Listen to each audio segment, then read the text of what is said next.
디모데후서 강의 13번째 마지막 시간 4장 14절에서 22절 사람이 꽃보다 아름답지 않다라고 하는 제목입니다.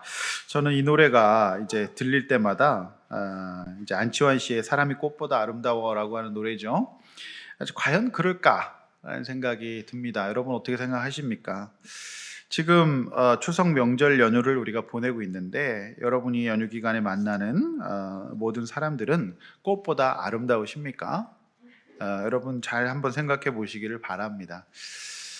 사람은 아름답기도 하지만 때로는 아름답지 않을 때도 있지요. 사람이 참 무섭고 힘들 때도 있습니다.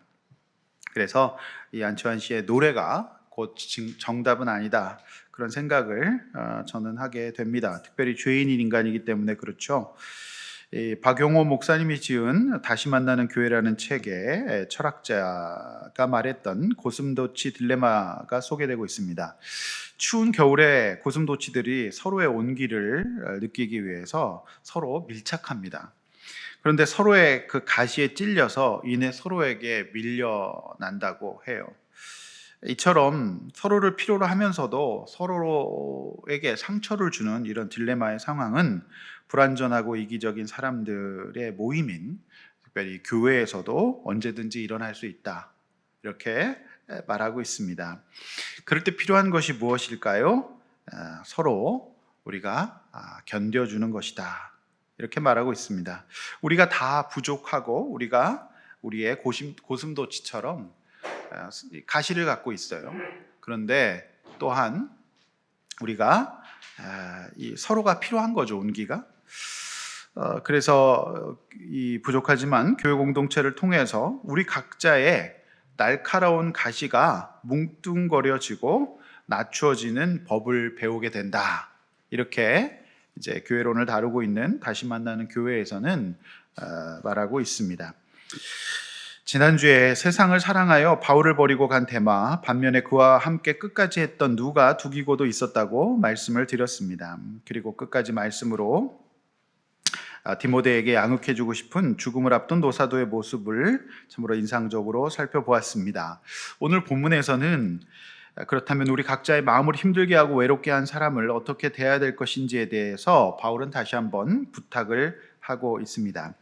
유언의 마지막 부분이죠. 이 책에 물론 디모데서가 전체 다 유언이지만 마지막 유언의 마무리입니다. 그래서 공식적으로 이 유언을 하고 사도 바울은 이제 순교를 하게 됩니다. 힘들고 어려운 부분이기 때문에 진짜 마지막에 남겨놓은 이야기라고 생각을 합니다. 그래서 오늘 본문의 주제는 사람의 얘기예요. 두 가지인데요. 하나는 사람으로 인해서 받는 어려움의 문제를 어떻게 할 것인가 라고 하는 거예요. 우리가 살아가다 보면 고슴도치 같이 사랑 상대를 찌를 수도 있고 찔림을 받을 수도 있습니다. 그래서 이 사람으로 인해 받는 어려움의 문제를, 사람이 꽃보다 아름답지 않을 때 이 문제를 어떻게 처리해야 될 것인가. 그래서 이 일로 인해서 디모데가 믿음의 길을 가는 것을 포기하지 않기를 바랬죠.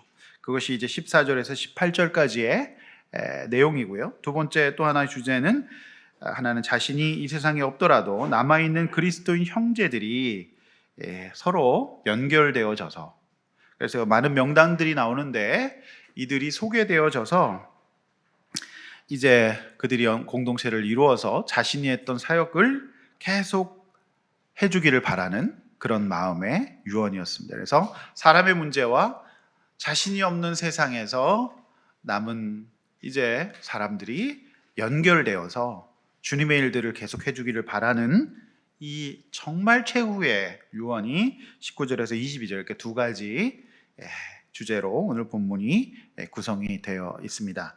오늘로 디모데 전후서 강해가 마무리됩니다. 추석 명절 연휴에 맞추려고 한 것은 아닌데 타이밍이 기가 막힙니다. 다음 설교를 무엇을 할지 몇 가지 선택지를 놓고 기도 중입니다. 일단 여러분 저를 믿으시고 기도하시면서 기다려 주시기를 바랍니다. 우리 성도님들에게 어떤 말씀이 좋을까, 어떤 것이 유익할까, 여러 가지 몇 가지 선택지를 놓고 제가 지금 최종적으로 기도하며 인도받고 있습니다. 믿으시고 기다려 주시기를 바랍니다. 자, 이제 본론입니다. 본문 14절이죠. 주보에 있는 본문을 참고하시면서 또는 성경을 보시면서 설교를 들으시기를 바랍니다. 밑줄도 그시고 메모하시길 바랍니다. 자, 구리 세공업자 알렉산더가 바울에게 많이 해를 입혔다. 자, 이 사람이 사도행전 19장 33, 34절에 언급된 사람인지 디모데전서 1장 20절에 언급된 사람인지에 대해서는 주석가들의 의견이 갈리고 있습니다. 그러나 저는 후자의 가능성이 더 크다고 봅니다. 당시 알렉산더라고 하는 이름은 보편적이었고 분명한 것은 에베소의 목회자였던 디모데도 바울이 말하고 있는 그 알렉산더를 알고 있었고 사역에 해를 입힌 경계의 대상 인물이었던 것은 분명한 것으로 보입니다. 따라서 15절에서 바울은 디모데에게 너도 그를 주의하라. 그가 우리 말을 심히 대적하였느니라 이렇게 경고하고 있지요. 여기서 말은 인간적인 말이 아니라 하나님의 말씀을 의미해요. 바울이 말을 거역한 것이 문제가 아니라 그가 전한 말씀을 거역한 것이 문제였던 거죠. 그래서 하나님의 말씀에 근거해서 전하고 명하는 권면 역시 전부 다 부인하고 알렉산더는 심하게 바울과 또 교회 공동체를 해쳤던 사람으로 보이고 있습니다. 자, 16절이죠. 내가 처음 변명할 때라는 말씀은 바울의 재판정에서의 변론을 이야기합니다. 바울이 변론하는 재판정에 한 명도 동행하지 않았던 것 같습니다. 나와 함께한 자가 한 명도 없었다. 이렇게 말하고 있어요. 바울은 지금으로 치면 그 흔한 국선 변호인의 조력조차 받지 못했고 돈으로 변호사도 사지 못했습니다. 그와 함께했던 자들이 다 그를 버리고 갔기 때문이지요. 이 세상 사람들을 영적으로 볼 때 두 부류로 볼 수 있습니다. 구원받은 사람과 구원받지 못한 사람이 있고요. 구원받은 사람 안에서는 성화된 사람과 성화되지 못한 사람 이렇게 또 구체적으로 볼 수가 있겠죠. 따라서 이 영적 싸움을 싸워가는 데 있어서 성화된 바울이 구원받지 못한 사람이나 또한 성화의 과정으로 이제 발길을 들여놓은 사람들, 그래서 이러한 이 영적 싸움에서 그들을 변화시키고 하나님 나라를 확장하는 과정에서 바울과 디모데 같은 신실한 하나님의 사람들은 반드시 타격을 입게 될 것이다. 공격이 있을 것이다. 쉬운 관계는 아닐 것이다. 이렇게 얘기합니다. 아마도 평생 이 사람들에게 힘든 일을 많이 겪은 바울과 디모데 입장에서는 참 마음이 들을 때마다 어려워지는 노래가 사람이 꽃보다 아름다워가 아닐까 이런 생각이 듭니다. 그러나 우리가 주목해야 될 말씀이 있습니다. 바울은 이 문제를 대처하는 방식이 분명한 사람이었어요. 14절에서 주께서 그 행한 대로 갚으신다라는 말씀과 16절에서 그들에게 허물을 돌리지 않기를 원하노라는 말씀에서 바울이 꽃보다 아름답지 않은 사람들을 대하는 방식을 발견할 수가 있습니다. 다시 말씀드리면 바울은 이 마지막 순간에 사실상 유언과 같은 디모데후서의 그것도 마지막 말미에 이것을 디모데에게 말해주고 싶었던 거예요. 그 요점은 첫째, 세상에는 연약하고 아픈 사람들이 많으므로 특별히 영적인 일, 복음을 전하는 일, 누군가를 양육하는 일, 하나님의 교회를 세우고 그 하나님의 나라를 확장하는 일에 있어서 이런 사람의 문제는 있을 수밖에 없다. 반드시 이런 문제가 있을 것이다. 자, 이것을 없을 것이라고 생각하는 순진한 생각을 버리고 있을 것으로 생각해야 된다. 이렇게 말하고 있습니다. 우리가 믿음 생활하는 데 있어서 그냥 쉬운 건 없어요. 누군가 우리의 믿음 생활을 어렵게 할 것이고 방해할 것이고 낙심하게 할 것이고 무너지게 할 것입니다. 특별히 그 대상이 가족일 수도 있고 친척일 수도 있고 직장일 수도 있고 다양한 친구일 수도 있습니다. 심지어 그것이 교회 안에서 일어날 수도 있다. 수많은 가나안 교인들, 교회를 나오지 않고 떠도는 사람들 가운데 많은 사람들이 사실은 교회 안에서 마음의 어려움을 겪어서 이런 사람들도 많이 있지 않습니까? 그래서 우리가 사람을 대상으로 하는 일이고 우리도 사람이기에 타격이 있을 수 있다. 쉽지 않을 것이다. 이것을 미리 알고 가야 된다 이렇게 말하고 있는 것입니다. 따라서 여러분, 순진한 생각은 우리의 신앙생활, 특별히 우리가 주님의 몸된 교회를 세워가고 함께 살아가는 데 있어서 모든 사람이 나에게 편할 수만은 없다. 이것을 알고 가셔야 된다. 이 고슴도치 딜레마가 일어날 수밖에 없다는 것을 알고 가셔야 된다라고 하는 거예요. 두 번째, 이제 그 일을 해결하는 가장 좋은 방법, 하나님의 방법은 하나님이 지금 살아계시고 이 상황을 지켜보고 계신다는 것을 인지하라는 거예요. 그리고 내가 그 싸움을 싸우고 직접 해결하지 말라고 말씀하고 계십니다.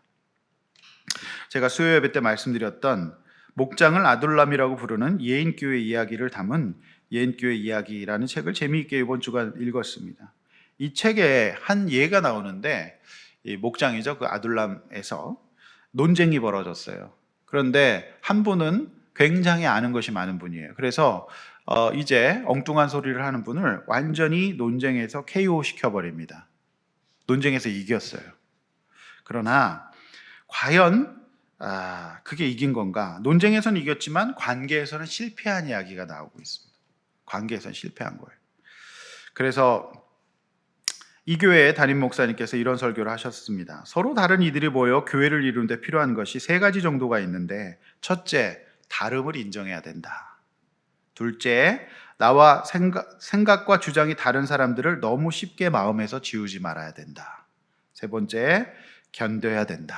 이렇게 말하고 있습니다. 견뎌야 합니다. 내가 견뎌줘야 그가 존재하고, 그가 견뎌줘야 내가 존재하는 곳이 교회라고 하는 것이에요.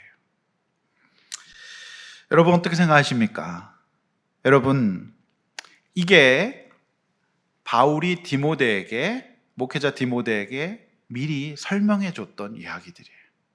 그래서 우리가 성숙해질수록, 우리가 신앙생활 할수록 이런 일이 있을 수 있고, 이런 일이 있을 때 하나님께서 지금 우리의 관계를 통제하고 계시고 보고 계신다, 이 인식이 있어야 되고요. 이것을 내가 뭐든지 이기려고 하면 안 된다. 그리고 주님께 맡기고 허물을 돌리지 말아야 된다. 이런 자세가 교회 생활하는데 꼭 필요하다, 이렇게 말씀을 드릴 수가 있습니다. 자, 본문 17절이죠. 바울이 그렇게 할 수 있었고 디모데에게 그런 방식으로 사람의 문제를 뛰어넘으라고 하는 이유가 나옵니다. 바울은 늘 하나님의 변호를 받았어요. 그러니까 아무도 법정에서 나와 함께한 자가 없었다 이렇게 말하는데, 바울은 그 인식이 늘 있었어요. 나는 하나님의 변호를 받고 있다. 네. 주께서 내 곁에 서서, 이 말씀이 바로 변호인을 뜻하는 의미라고 해요. 그래서 주님이 힘을 주셨고 자신 곁에 아무도 없어서 옳은 변호사조차 구하지 못하는 그 절망의 순간, 로마의 깊은 지하 감옥 가운데서 미래를 내다볼 수 없는 마지막 순간에도 뭐라 고백합니까? 나로 말미암아 선포된 말씀이 온전히 전파되게 하신다, 이렇게 말하고 있습니다. 놀라운 말씀이에요. 근본적으로 하나님의 일은 바울에게 있어서 자신의 일이 아니었고 하나님이 하시는 일이라는 믿음이 있었기 때문이에요. 하나님이 하실 거다. 내가 지금 감옥에서 아무것도 할 수 없는데 그 상황조차 하나님이 일하고 계셔서 선포된 말씀을 내가 선포하지 못해도 온전하게 선포해 주실 것이다, 이런 인식이 있었던 겁니다. 이게 이제 우리가 성품과 말씀의 이 차이점인 것 같아요. 우리 성품은 갇혀 있으니까 얼마나 답답합니까? 내가 결정하고 할 수 있는 일이 없잖아요. 그렇지 않습니까? 그런데 바울은 그 믿음이 있었기 때문에 내가 지금 갇혀있고 곧 죽게 되어도 내가 못하는 것이 중요한 것이 아니라 하나님의 말씀이 온전히 전파되게 할 것이다, 이런 고백을 지금 하고 있는 것이죠. 사랑하는 성도 여러분, 사방으로 길이 막혀 있을 때, 내가 할 수 있는 것이 없을 때에도 내 주변의 사람들이 도움을 주지 못하고 내가 할 수 있는 일이 없을지라도 우리 주님은 그때에도 일하시며 온전히 전파되도록 하실 것을 믿으시기를 바랍니다. 아멘. 네, 저도 꽤나 능동적이고 유능한 사람으로 제가 알고 살았거든요. 그런데 이제 목회를, 특별히 개척 목회를 하다 보니까 제가 할 수 있는 것들이 없는 게 너무 많아요. 근데 제가 이 말씀이 얼마나 위로가 되든지, 하나님이 천파되게 하시고 하나님이 일하게 하실 것이다, 이런 믿음을 갖게 되니까 참 많이 소망과 위로가 되었어요. 적어도 저는 사도 바울의 상황은 아니거든요. 사도 바울의 상황은 미쳐버릴 것 같지 않겠습니까? 그러나 하나님은 일하고 계신다. 그리고 주님이 나와 조력하고 계신다. 결국 이 믿음이 다 응답이 되어서 사도 바울의 이 기도는, 이 믿음은 100% 아닌 1000% 응답이 되었는 줄로 믿습니다. 네. 여러분, 지금 여러분이 할 수 없는 게 없는 게 있죠. 네. 그런데 우리 주님이 온전히 전파되게 하실 것입니다. 이 믿음을 갖는 것이 오늘 우리의 예배의 목적인 줄로 믿습니다. 이 믿음이 있어야 그들에게 허물을 돌리지 않을 수 있어요. 여러분, 이 알렉산더, 정말 얼마나 바울에게 힘든 이름이었겠어요. 네? 알렉산더, 알자만 들어도 바울은 정말, 네? 바울이 알탕을 먹었을까요? 안 먹었을까요? 네? 알렉산더 때문에 알탕도 안 먹었을 것이다. 네? 정말 여러분 죄송합니다. 네. 저 그 생각이 나는 걸 어떻게 하겠어요. 알렉산더 하면 바울은 알자만 들어도 너무 힘들었어요. 너무 심하게 괴롭혔거든요. 네? 근데 저는 개인적으로 알탕을 좋아합니다. 정말. 근데 그에게 허물을 돌리지 않는다. 그리고 공동체 생활을 하면서 어떻게 허물을 안 돌려요? 이 대단한 믿음이죠. 그래서 우리가 알아야 될 것이 정말 이거예요. 우리가 살아가면서, 우리가 한 가정을 세우면서, 그러니까 교회보다 더 우선되는 게, 더 먼저 생기는 게 가정이잖아요. 이제 이런 모든 일에 있어서 쉬운 건 없다. 그런데 우리는 이 일을 모르고 생각해요. 그래서 너무 사실은 나이브하다 그러죠. 순진하게 생각해가지고 그냥 사랑과 위로와 평화만 추구하죠. 그런 건 없다는 겁니다. 매일매일이 전쟁일 수도 있어요. 그러나 그때에 우리 주님이 이 과정을 보고 계시고, 주님이 나의 변호자가 되시고, 주님이 내가 할 수 없는 일이 있을 때에도 지금 전파되게 하실 것이다. 내 인생을 견인해 주실 것이다. 여러분, 그 믿음을 가지시기를 바랍니다. 우리 아둘람 교회 가운데는 우리 이런 환경 가운데 있는 성도님들이 계시지만, 오늘 우리 주님이 여러분 곁에 서 계십니다. 변호해 주실 것입니다. 그리고 전파되게 하실 거예요. 그 믿음을 가질 때 허물을 돌리지 않게 되죠. 이 말씀이 있고 없고 차이는 엄청난 겁니다. 네. 제가 이 말씀을 이번 주 내내 이렇게 묵상하면서 제 마음속에 어떤 도끼나 제 마음속에 어떤 미움이나 제 마음속에 어떤 이런 것들이 정말 이렇게 쫙 눈 녹듯이 사라지는 것을 봤어요. 여기서 믿음이 아니라 말씀이 아니라 성품으로 가게 되면은 허물을 돌릴 수밖에 없다. 네. 너 때문에 못했다, 막 이런 얘기가 나갈 수밖에 없는 거죠. 그렇지 않습니까? 자, 어제 에베소 큐티 말씀 가운데 4장 32절, 서로 친절하게 대하며 불쌍히 여기며 서로 용서하기를 하나님이 그리스도 안에서 너희를 용서하신 같이 하라고 하였습니다. 내가 누군가를 용서하려면 우선 내가 하나님 앞에서 얼마나 용서받은 죄인인지를 깨달아야 해요. 우리 주님이 나를 용서하셨고 그 용서를 내가 받았다면 나도 그리스도 안에서 용서를 흉내낼 수 있는 거죠. 따라서 용서의 개념은 내가 먼저 받아야만 돼요. 용서도 믿음이 없으면 못해요. 용서는 영적인 일이에요. 믿음이 없으면 못합니다. 주님이 나의 변호자시고, 또 이런 일들을 통해서 오히려 복음이 전파되게 하실 것, 저는 그래요. 사도 바울이 감옥에 갇히지 않았다면 이 놀라운 서신서들은 탄생하지 않았을 거예요. 그래서 일부 정치인들은 감옥 가기를 소망한다 그러더라고요. 감옥 갔다 오면 뜨고 감옥 갔다 오면 그것이 영광이 된다 그러잖아요. 사도 바울의 이것이, 사도 바울은 더 많이 다녀서 복음을 전하고 싶었겠지만 사도 바울을 가둬놓는 게 하나님의 옳은 뜻이었고 더 빨리 복음이 전파되는 길이었어요. 이것을 우리가 알아야 됩니다. 우리의 성품은 거침없기를 바라죠. 그러나 하나님이 우리를 가둬놓으실 때에는 그것이 내가 알지 못하는 하나님의 뜻이 있고 그것으로 인하여서 무언가 더 많이 전파되고 내가 있으면 하나님이 앞서가실 수밖에 없고 내가 앞서가면 하나님이 계실 수밖에 없다. 여러분 잘 생각해 보세요. 내 인생에서 내가 앞섰을 때 무엇을 이루었는가? 내가 앞섰을 때 하나님과 관계 있는 삶을 살았던가? 잘 명심해서 묵상해 보시기를 바랍니다.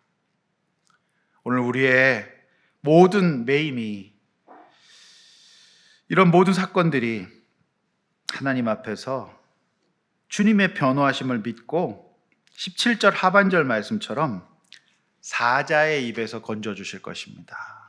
할렐루야. 네, 사자의 입에서 건져주실 거예요. 그래서 본문 18절 바울은 고백합니다. 주께서 나의 모든 악한 일에서 건져내셨다. 그리고 하나님이 나를 천국에 들어가시도록 구원해 주실 것이다. 그러므로 우리 이런 일이 있을 때마다 하나님께 영광을 돌릴 기회로 삼아야 합니다. 즉 바울이 디모데에게 하고 싶었던 말은 다시 한번 정리하면 이거예요. 자신을 버린 사람들에 대한 인간적인 공감이나 편을 들어달라거나 같이 욕을 해달라는 게 아니었어요. 이런 일은 일어날 수밖에 없고 이제 자신을 대신하여 아들 디모데가 이 일을 해줬으면 좋겠다. 근데 디모데야, 내가 이런 일을 겪었는데 너도 이런 일을 겪게 될 거다. 당연하게 있을 일이다. 그래서 내가 앞으로 힘들지라도 너무 괴로워하거나 이 일로 인해 사역을 그만둘 생각일랑 하지 말고 하나님의 변호를 믿고 그들에게 허물을 돌리지 말고 하나님의 건지심을 믿는 방법으로 극복하라고 이 점을 이야기하고 싶었던 거죠. 오늘 디모데 불러서 내가 얼마나 힘든 일을 겪었는지를 아니? 내가 왜 알탕 안 먹는지 아니? 이런 얘기 하는 게 아니에요. 내가 얼마나 이런 인간적인 공감이 아니라 디모데에게 이런 일이 있을 거야. 그때 네가 하나님을 바라보면서 허물 돌리지 않고 또 주께서 모든 것들을 갚아주신 것을 믿는 믿음을 갖고 좌절하지 말아라. 꽃보다 아름답지 않을 수 있다. 이 얘기를 해주고 싶었던 거지 그저 그냥 개인적인 인간적인 공감 때문에 위로받고 싶어서 부른 것은 아니었다. 이렇게 보여집니다. 우리 성도님들 고난 가운데 반드시 기억하십시오. 어떤 어려움이 있습니까? 주님을 바라보며 지금 선포된 말씀을 온전히 전파되게 하시고 모든 악한 일에서 건져내실 줄로 믿습니다. 이 믿음을 가질 수 있길 원합니다. 여러분에게 지금 어떤 어려움이 있습니까? 오늘 이 말씀으로 해석하고 또 인도받을 수 있기를 주의 이름으로 축원합니다. 오늘 크게 두 번째 주제죠. 본문 19절입니다. 브리스길라와 아굴라가 나옵니다. 이들 부부는 가장 신약에서 멋지게 쓰임받은 부부로 인정받고 있지요. 이들 원래 우리가 사도행전 강의 시간에 들어서 알지만 로마 사람들이었죠. 그러나 어디서 만나죠? 바울을? 어디서 만납니까? 케이시에서 만납니다. 어디입니까? 경주입니까? 고향입니까? 네, 고린도에서 만나죠. 그래서 고린도에서 바울을 만나 훌륭한 동역자가 돼요. 네, 브리스길라 아굴라가 고린도에서 만나잖아요. 그래서 저는 우리 교회 부부들이 브리스길라와 아굴라 같은 그런 멋진 부부 되시기를 정말 축복합니다. 여러분의 집의 명패가 영적으로는 브리스길라와 아굴라 집으로 써붙여지시기를 바랍니다. 결혼을 준비하시는 분들도 그것을 목적으로 하시길 바랍니다. 여러분들끼리 좋은 거 잠깐입니다. 브리스길라와 아굴라. 예? 이게 무슨 뜻이에요? 그러면 이런 말씀이에요 하면서 우리 가정의 선언이에요. 얼마나 멋집니까? 브리스길라와 아굴라. 이들이 지금 에베소에 와 있었던 것 같아요. 그리고 오네시보로가 나옵니다. 역시 바울을 헌신적으로 돕다가 지금 에베소에 와 있었던 것 같습니다. 바울은 이들 동역자의 이름을 언급하면서 일일이 격려하고 이들이 계속 자신이 없더라도 각자 하나님의 일, 디아코니아, 이 직분을 잘 감당해 주기를 바랬던 것이지요. 20절입니다. 에라스도는 고린도에 머물러 있고, 자, 에라스도 역시 바울의 동역자였고 디모데와 함께 파송되어 그가 이제 고린도에 사역하고 있었던 것이죠. 로마서 16장 23절에 그의 이름이 한 번 더 언급되고 있습니다. 디모데에게 로마로 오는 길에 그곳에 들려서 자신을 대신하여서 이제 돌봐주고 신방해주기를 부탁하고 있는 것이죠. 한편 드로비모를 좀 더 깊이 묵상해 봐야 합니다. 드로비모. 자, 그는 지난주 설교에 언급되었던 두기고와 함께 마게도냐에서 구제연금을 모아서 예루살렘으로 전달해 준 데 뽑혔던 7명의 교회 대표 중에 한 명이었습니다. 네. 그래서 사도행전을 보고 이런 서신서를 보면 유익한 것이 배경들이 다 연결이 되고 있기 때문에 굉장히 유익했던 것 같습니다. 자, 그 귀했던 사역자였는데요, 드로비모. 자, 그가 어떻게 되었습니까? 자, 병들었어요. 그가 병들었어요. 자, 저는 이제 이 대목에서 묵상을 좀 더 해봤는데요. 그가 왜 병들었을까? 그래서 그가 치료를 위해서 밀레도에 머물고 있었다. 이렇게 얘기하죠. 그래서 이 병든 드로비모, 바울의 동역자였고 신실했던 종이었던 드로비모가 병들어서 밀레도에서 치료를 받고 있는데 디모데에게 이렇게 부탁하는 거죠. 로마로 오는 길에 대신 들려서 내가 지금 못 가니까 대신 그 환자 신방을 좀 해달라 이렇게 부탁을 하고 있는 것이죠. 그래서 바울은 이렇게 목회를 하면서 신방하는 일, 돌보는 일, 성도 한 명 한 명 동역자들을 챙기고 기억하는 그런 사람이었던 것 같습니다. 우리가 알다시피 바울은 치유의 능력이 있는 사람이었어요. 바울은 정말 많은 사람, 죽은 사람도 살렸고 병자들도 살렸고 치유의 능력이 있는 사람이었어요. 그렇지 않습니까? 자, 그런데 그가 그 치료의 능력을 개인적 필요에 따라서 사용한 적은 없습니다.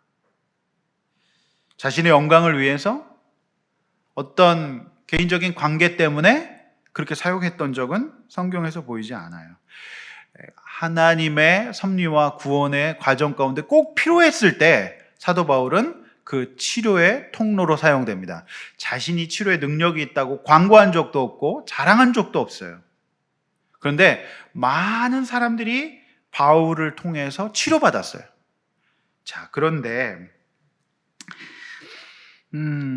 바울이 고치지 못했던 질병이 있습니다. 어떤 질병입니까? 먼저 자신의 질병을 치료하지 못했어요. 바울이. 왜 치료하지 못했을까요? 다른 사람 병은 다 고쳐주는데 자신의 질병을 치료하지 못했어요. 심한 피부과 질환과 안과 질환과 척추 질환이 있었던 걸로 보입니다. 전도여행 다니면서 얼마나 불편했을까요? 혹자는 사도 바울이 간질이 있었다고 말하는 사람도 있어요. 자신의 병을 고치지 못했어요. 왜 그랬을까요? 근데 사실 바울이 자신의 질병을 고치기 위해서 기도를 꽤 많이 합니다. 이 가시를 나에게서 옮겨달라고 그렇게 기도를 많이 해요. 자신의 질병을 놓고 여러 번 기도했지만 하나님의 응답은 이거였어요. 약한 데서 강화해진다. 오히려 너의 질병이 네가 하나님을 의지하고 주님을 온전히 의뢰하는데 유익하다라는 말씀을 해요. 사실 사도 바울은 굉장히 자아가 강한 사람이었어요. 의지가 강하고요. 성취력이 있는 사람이었고, 또 어려서부터 율법 교육을 받고 평가받고 바리새인이었어요. 그래서 하나님이 보실 때에는 그에게 이 가시가 없으면 안 될 것 같았기 때문에, 결국 이제 구원이 우리 인생의 목적인데 사도 바울이 지속적으로 하나님을 의지하고 그가 전적으로 100% 하나님을 의지할 수밖에 없는 자신의 힘을 빼는 데 있어서 그의 육체의 가시를 사용하셨던 거예요. 우리가 질병을 바라보는 관점, 사도 바울은 다른 사람의 병을 낫게 해줬는데 자신의 그 치명적인 질병을 왜 못 나았을까? 인간적으로는 나았으면 좋겠죠. 그런데요, 하나님이 우리에게 그렇게 일하실 때에는 우리 인생의 최종적인 목적이 구원이고 성화이기 때문에, 이것이 저와 여러분에게 유익하기 때문에 하나님이 주신 은혜라고밖에 설명할 수가 없는 겁니다. 사랑하는 성도 여러분, 또 고치지 못했던 것이 사랑하는 동역자 드로비모의 병을 못 고쳤어요. 여러분, 사도 바울이 얼마나 이 드로비모의 병을 고치고 싶었겠습니까? 지금 자신이 없는 세상에서 한 명이라도 연합하여 그 사역을 이어가야 되는데, 지금 드로비모가 병이 들어서 지금 아무것도 하지 못해요. 그래서 사도 바울의 마음이 얼마나 안타까웠고 그의 질병의 치유를 위해서 얼마나 많이 기도했겠습니까? 그렇지 않겠습니까? 그런데 오늘 성경에서는 이 드로비모가 병세가 악화되고 있는 거예요. 병이 안 나아요. 여러분, 그래서 이 문제를 놓고 사도 바울이 너무 고민을 많이 하고 마음이 아팠던 거죠. 그래서 사도 바울이 오늘 디모데에게 내가 해줄 수 있는 것이 없다. 그래서 디모데야, 네가 나에게 오는 길에 들려서 신방해 주기를 부탁한다. 이런 말을 하고 있는 겁니다. 왜 이런 일이 생기는 걸까요? 그럼 저는 이 구절을 보면서 너무 깜짝 놀라고 묵상이 되는 거죠. 왜 하나님은 이 드로비모를 낫게 하지 않으실까? 그리고 바울은 치료의 능력이 있는데 누구는 낫게 하고 왜 누구는 낫게 하지 않을까? 이 문제에 대해서 제가 기도하면서 주님의 뜻을 물게 되었어요. 저는 이제 이렇게 하고 있을 때 이렇게 그 타이밍에 탁 연락이 오는 그 특별한 은혜가 있어요. 제가 이제 이걸 한참 고민하고 기도하고 막 이러고 있는데 우리 또 선교사님에게 딱 그 카톡 선교 편지가 와요. 근데 그 카톡 선교 기도 편지의 제목이 이것이 선교다예요. 그래서 이 아프리카에 계신 선교사님인데 그 흑인 지역의 빈민가에 선교하시는데 거기서 교회가 있어요. 그런데 정부에서 그 땅을 인정하지 않는 거죠, 합법적으로.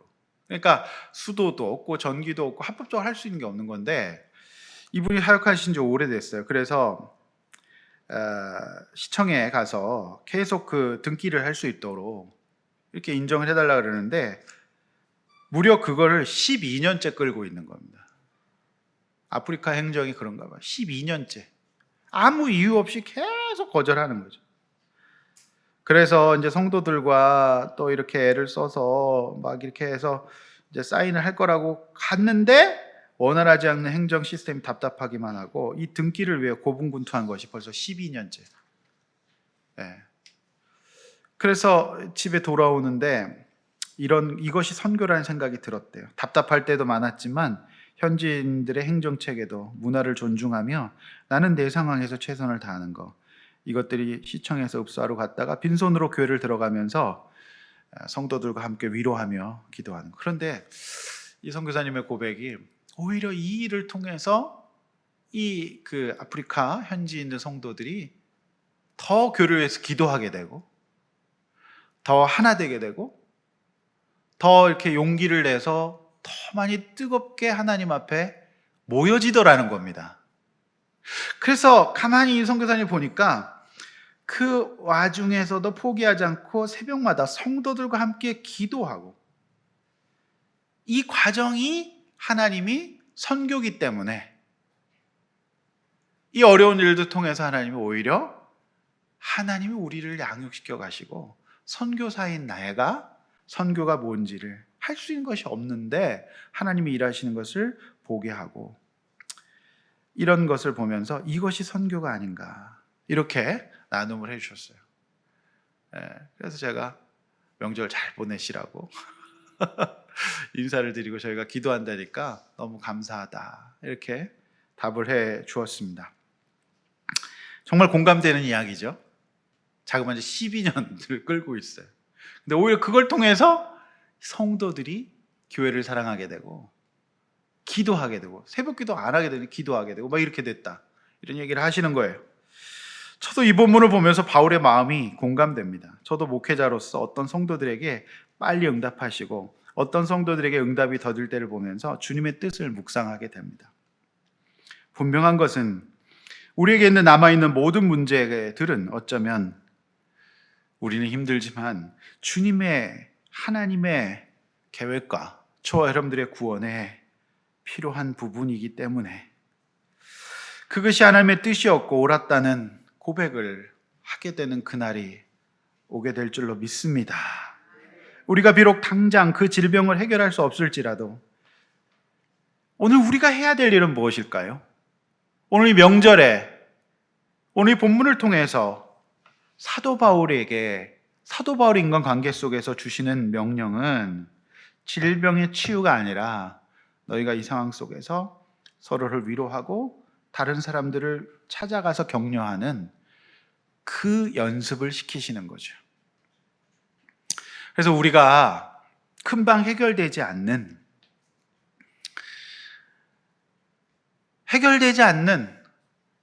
이 질병의 문제, 고난의 문제에서 우리가 할 수 있는 것은 뭡니까? 우리가 위로하고 기도하고 사랑하는 거예요. 그것이 주님의 뜻입니다. 이 일을 통해서 어쩌면 드로비모는 이 역할이었을지도 몰라요. 그래서 사도 바울은 이 주권을 인정하고 하나님 앞에서 디모데를 보내서 신방해줘라, 그를 격려하자, 이렇게 이야기하고 있는 것입니다. 제 마음 같아서는 우리 모든 성도님들의 고난이 한 방에 정말 다 없어졌으면 좋겠어요. 모든 아픈 것들 다 해결되길 원하는데 그게 제 마음대로 되나요? 제 아토피도 못 고치는데요. 제 살도 안 빠지는데요. 그래서 여러분, 이것 또한 사람으로 인해 겪는 문제잖아요. 우리가 이 문제 때문에 해석이 안 돼서 자가당착에 걸릴 수 있다니. 성도 여러분, 우리가 할 수 있는 일은 서로를 위로하고 또 격려하고 기도하는 일입니다. 그게 교회고요.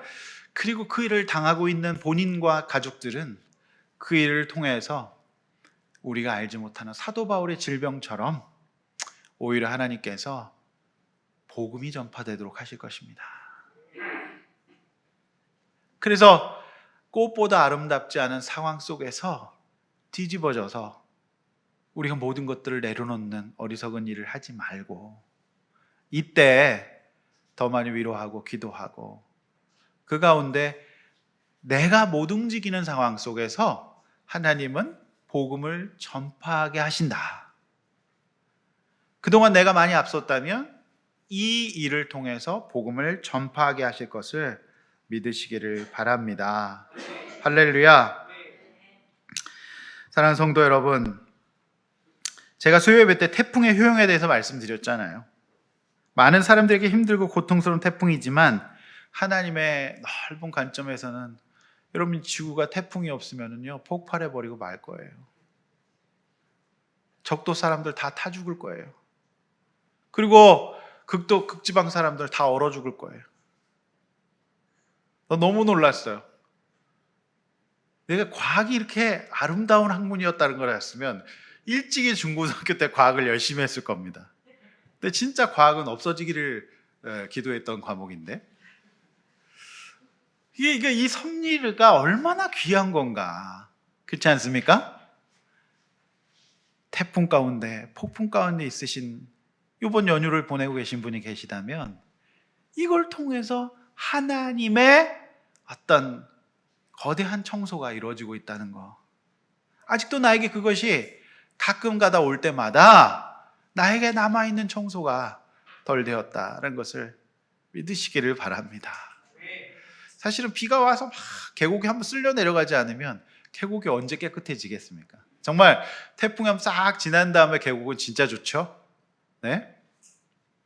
특별히 이 용인 지역의 계곡은 많이 이제 자연이 안 좋아서요.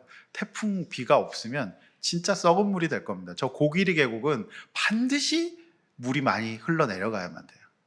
그러면 그래도 있을 만한 계곡이 됩니다. 고기리 계곡 안 가보신 분들. 근데 거기도 좋다고 사람들이 가서 여름에 놀더라고요. 예. 자, 22절이 최종 인사가 나오는데요. 자, 21절이 남았네요. 21절, 겨울이 되기 전에 오라. 자, 겨울이 되면 디모데가 이제 와야 될 항로에 태풍이 분다는 것을 사도 바울은 알았어요. 그래서 여기에 가지 말자 그랬는데 가가지고 배가 다 깨지잖아요. 그러니까 그거를 몸으로 아는 이 바울은 이거 불기 전에 빨리 와라. 이렇게 얘기하는 거죠. 그래서 로마 형제들을 쭉 소개합니다. 누구죠? 어블로, 부데, 리노, 글라우디아 모든 형제들이 디모데를 기다린다 이렇게 말해요. 왜 이들의 이름을 소개하고 있는 것일까요? 바울은 자신이 죽더라도 다음 세대가 하나님의 일을 계속 이어가 주기를 바랬던 거예요. 소위 바울 정도 되면 스타 목회자입니다. 그런데 이 스타 목회자가 정말 주의해야 될 것이 무엇이냐면 자신이 아니면 안 된다는 스스로의 우상에 빠지는 거예요. 이단과 정통교회의 이 굉장히 이 분기점이 바로 이 점이에요. 나 아니면 안 된다. 이거예요. 바울은 죽음을 앞두고 자신이 전설적인 사역을 한 것은 자신의 능력이 아니라 오직 하나님의 은혜였다는 것을 더욱 확신했어요. 그래서 누구나 하나님의 은혜에 붙잡히면 이 일을, 하나님의 일을 자신보다 더 잘 감당할 것이라는 확신이 있었어요. 이것이 성경이 얘기하는 겸손이고 노사도의 자기 고백이에요. 이런 고백이 저 여러분 모두에게 있어야 될 것입니다.